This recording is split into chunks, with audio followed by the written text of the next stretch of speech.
মার্কিন সুপ্রিম কোর্টের রায়ে বড়সড় ধাক্কা খেলেন প্রেসিডেন্ট ডোনাল্ড ট্রাম্প। এতদিন তিনি যা করেছেন তা সম্পূর্ণ বেআইনি। দীর্ঘ আইনি লড়াই শেষে শুক্রবার এলো সিদ্ধান্ত। মার্কিন সুপ্রিম কোর্টের প্রধান বিচারপতি জন রবার্টসের নেতৃত্বাধীন ৯ বিচারপতির বেঞ্চ ট্রাম্পের শুল্ক নীতির পর্যালোচনা করেন। এতে ভোটাভুটি হলে ফল দাঁড়ায় ৬-৩, অর্থাৎ শুল্ক নীতির বিরুদ্ধেই বেশি ভোট পড়েছে। এরপরেই প্রধান বিচারপতি বলেন তিনি যা করেছেন তা নিজের ক্ষমতার অপব্যবহার করেছেন। আদালতের এই রায়কে ভয়ঙ্কর আখ্যা দিয়ে ক্ষোভ ঝাড়েন মার্কিন প্রেসিডেন্ট ডোনাল্ড ট্রাম্প। তবে রায়ের রেশ কাটতে না কাটতেই ট্রাম্প ব্যবহার করলেন সেকশন ১২২ নামক এক অব্যবহৃত আইন। সই করলেন বিশ্বব্যাপী ১০% নতুন শুল্ক আরোপের আদেশ।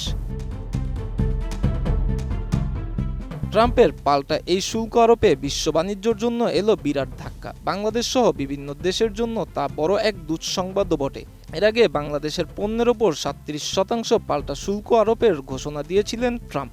এরপর বাংলাদেশ ছাড়াও চীন, ভারত, কানাডা, ইউরোপীয় ইউনিয়ন, জোটভুক্ত দেশগুলো সহ বিভিন্ন দেশের সঙ্গে যুক্তরাষ্ট্রের শুল্ক নিয়ে দেনদরবার চলতে থাকে। কোয়ালিটি সম্পন্ন আন্তর্জাতিক মানের still bar CSRM, committed for better still. ৩ মাসের আলোচনার পর গত বছরের জুলাইয়ে বাংলাদেশের ওপর শুল্ক কমিয়ে ৩৫% করেছিল যুক্তরাষ্ট্র। পরে আলোচনার মধ্য দিয়ে গত বছর আগস্টে তা ২০% নেমে আসে। এর ধারাবাহিকতায় চলতি মাসের শুরুতে যুক্তরাষ্ট্রের সঙ্গে বাণিজ্য চুক্তি করেছে বাংলাদেশ। তাতে যুক্তরাষ্ট্র থেকে নানা ধরনের পণ্য আমদানির শর্ত রয়েছে। আর বাংলাদেশের পণ্যের ওপর পাল্টা শুল্ক ১% কমে হয় ১৯%। পাল্টা শুল্ক আরোপের পর সব মিলিয়ে যুক্তরাষ্ট্র পণ্য রপ্তানিতে বাংলাদেশি পণ্যের ওপর শুল্ক দাঁড়ায় ৩৪%। এখন আদালতের রায়ে পাল্টা শুল্ক বাতিল এবং নতুন করে ১০% শুল্ক আরোপে বাংলাদেশি পণ্যের ওপর মোট শুল্ক পরিবর্তিত হবে। তবে সেটা মোট কত শতাংশ হবে তা এখনও স্পষ্ট নয়।